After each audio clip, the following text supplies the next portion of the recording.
This video covers one of the most fundamentally important concepts in the Pound of Cure program, your metabolic thermostat.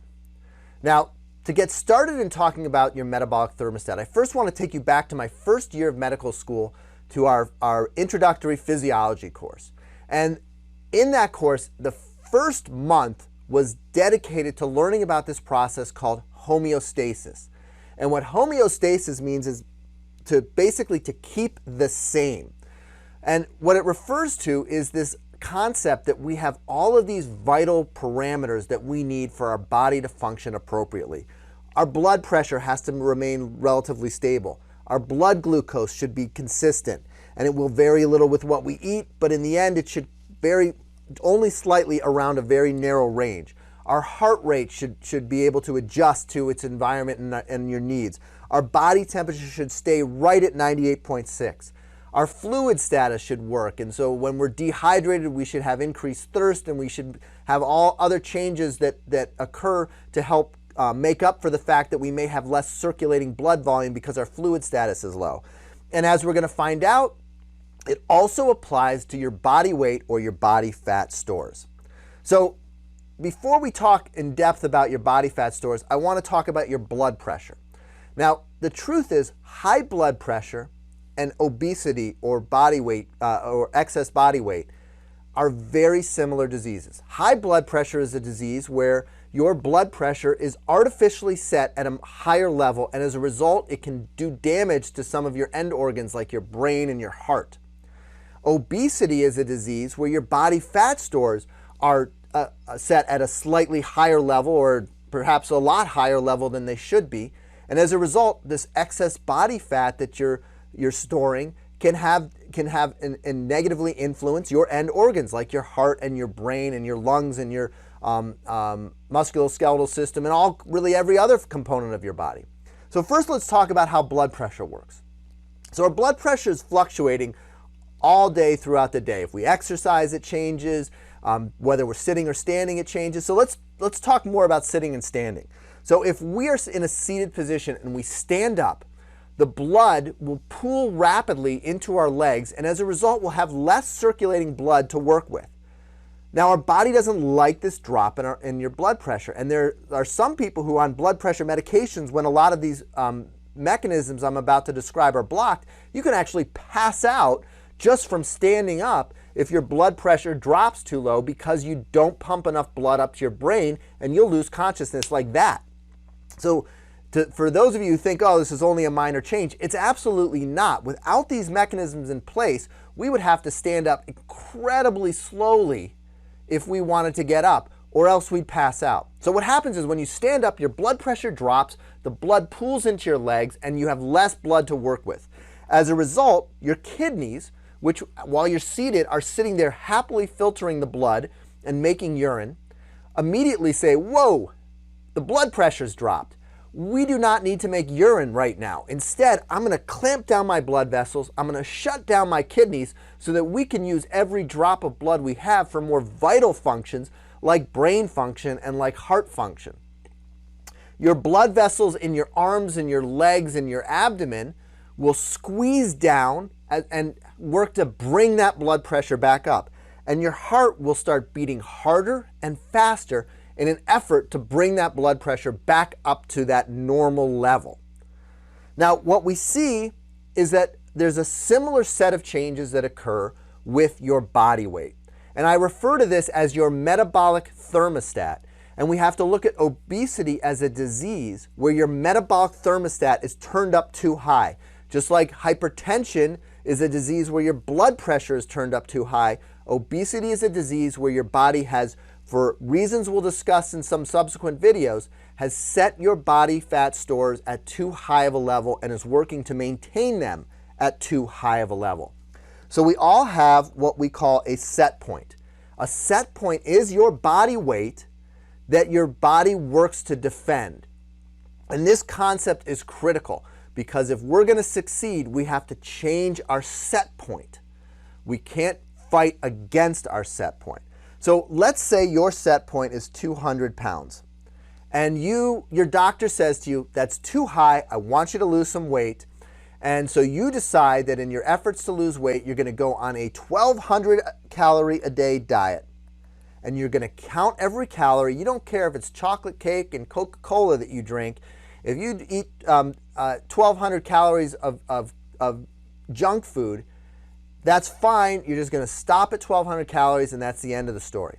So initially when you do this, you'll lose weight because your body metabolism is burning around 1,800, 2,000 calories. It depends, and it varies.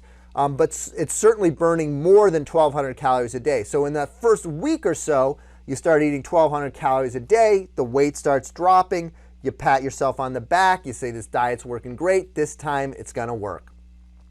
And then the next week you drop a little less weight, you're starting to think, it's slowing down a little bit, I've been here before. The third week drops even a little bit more, but you're starting to get hungrier and your metabolism is starting to slow down and the weight loss is starting to slow down. And by the fourth week, you haven't lost any weight at all. You start to get frustrated. So why is this happening? Well, what's happening is that as you're dropping your body weight, as you're restricting your calories, because your set point is set at a higher level than you are at that moment, as you restrict those calories, your body feels threatened and it's working to maintain your body fat stores. Remember, we are cave people, and cave people starve to death. And body fat stores were one of the most reliable ways to make it through that long winter. So we, over tens of thousands of years, have developed a very rigorous network that works to preserve our body fat stores at all costs.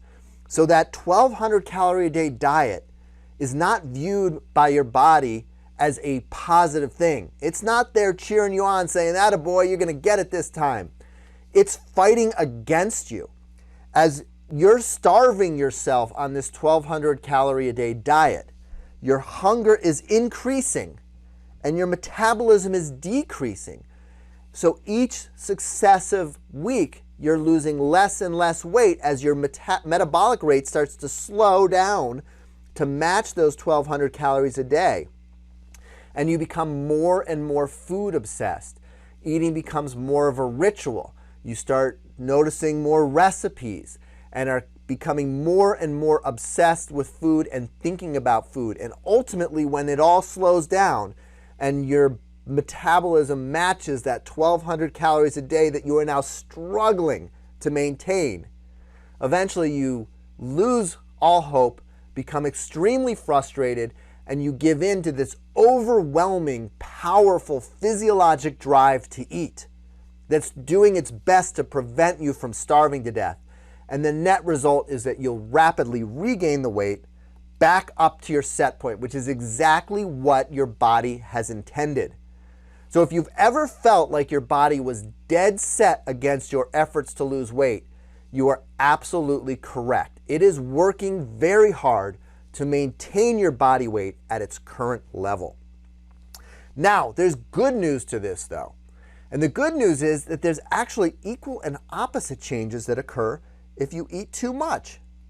So if you get up to 205 pounds because you had some friends come in from out of town and you ate a little bit more than you usually would, and as a result you get on the scale after 3 or 4 days of this and you say, whoa, I gained 5 pounds.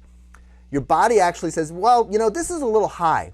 I want to help you bring it back down to your set point, to this 200-pound level.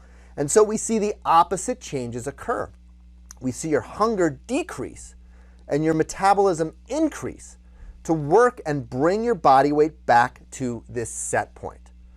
This whole process with the starvation side and the overfed side, I refer to as your metabolic thermostat.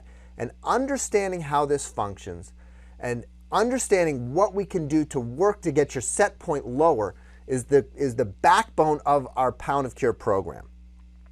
So when I work with patients, I always challenge them and ask them, what's your set point? Where do you think your weight tries to settle? I find that most patients can give me a very detailed history over the last 5 years of what's been happening with their set point. And it's the weight where you can eat at a reasonable level and stay the same. Another really important component is how wide your set point is. At what point does the hunger increase and the metabolism decrease to such a point that you can no longer lose weight at a reasonable amount of calorie restriction? For some people, it's around 5% of their total body weight. That's not much. For that 200-pound person, we're talking about 10 pounds. For most of us, it's around 10% of your total body weight. And when I work with patients and take their history and see what their past efforts at weight loss have been, I find it's almost uncanny how often they'll report to me around 10% of their body weight is about all they can lose through traditional dieting techniques.